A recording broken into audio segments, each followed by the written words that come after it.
The pathogenesis of diabetes-related atherosclerosis involves several general mechanisms. The first relates to metabolic factors, including dyslipidemia, hypertension, increased free fatty acids, and hyperglycemia from insulin resistance with insulin deficiency, all of which contribute to the process of atherosclerosis, among other things.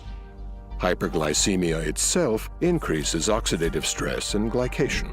This release of free radicals increases lipid and lipoprotein peroxidation, contributing to foam cell formation on arterial walls. Insulin resistance plays a role by contributing to endothelial dysfunction through loss of nitric oxide, an important precursor to atherosclerosis. Diabetes promotes platelet aggregation, which is the result of an increased inflammatory response that augments the generation of growth factors and also stimulates the proliferation and migration of smooth muscle cells, both of which are associated with thrombosis.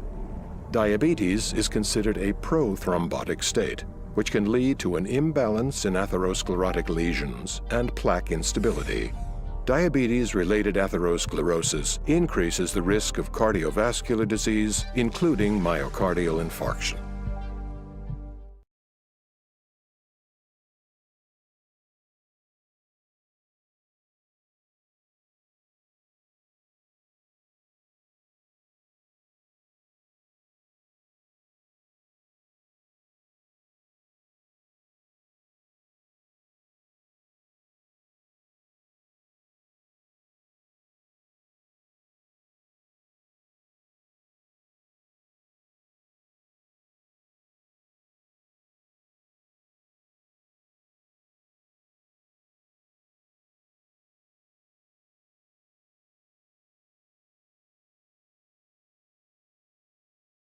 I'm Dr. Lisa Thornton. I'm a childhood disability doctor, and I'm also a mom of 3.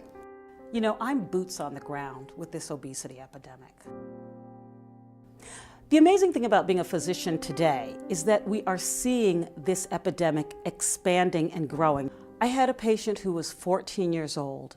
She weighed 350 pounds. She also had a condition called Blount's disease, which is where the growing bones of childhood actually begin to bow under the extreme weight that they have to carry. They have to go get orthopedic surgery. The orthopedic surgeon breaks the bone, realigns it.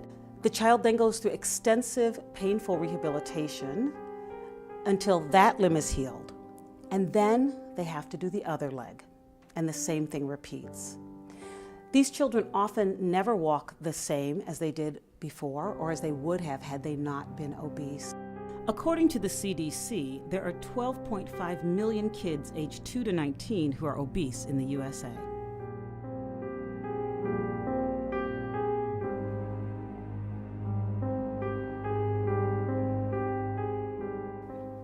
As a pediatrician, I do a BMI, a body mass index, which takes into account height and weight and is used to determine if a child is obese.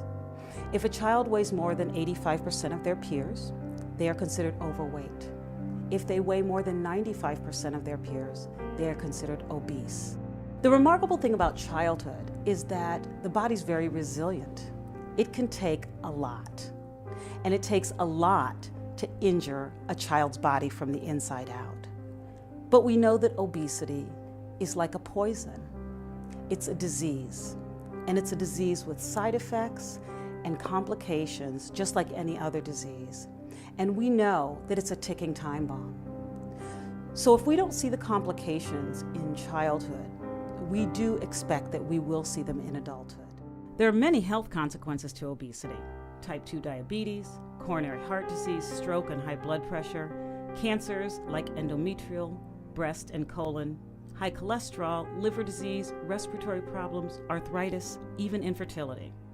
Childhood obesity is costing our country a fortune.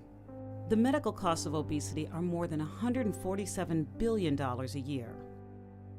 I work with people who are often food insecure. They don't know where their next meal is coming from sometimes. So to tell someone who doesn't know when they're going to eat again, to eat an apple with 80 calories versus eating off a dollar menu at a fast food place where you can get 600 calories. As a pediatrician, that doesn't make sense to me, and as a mom, it sure doesn't make sense. It's amazing how cheap sugar is, how these huge beverages that they serve cheaply are able to be delivered to people for, little to no money, for pennies. And yet, broccoli and squash and greens are more costly. It is remarkable to see how food policy has influenced the way that people eat. The Farm Bill is the single most important piece of legislation that affects what our children eat. The Farm Bill determines nutritional services like food stamps, and it has a huge influence on what farmers grow. The Farm Bill has a direct effect on the foods that are available to your family and in your neighborhood. Access to healthy food is a basic human right, and our children need nutritious food to learn, develop, and thrive. We can't let anyone fall through the cracks. Find out more at parentearth.com.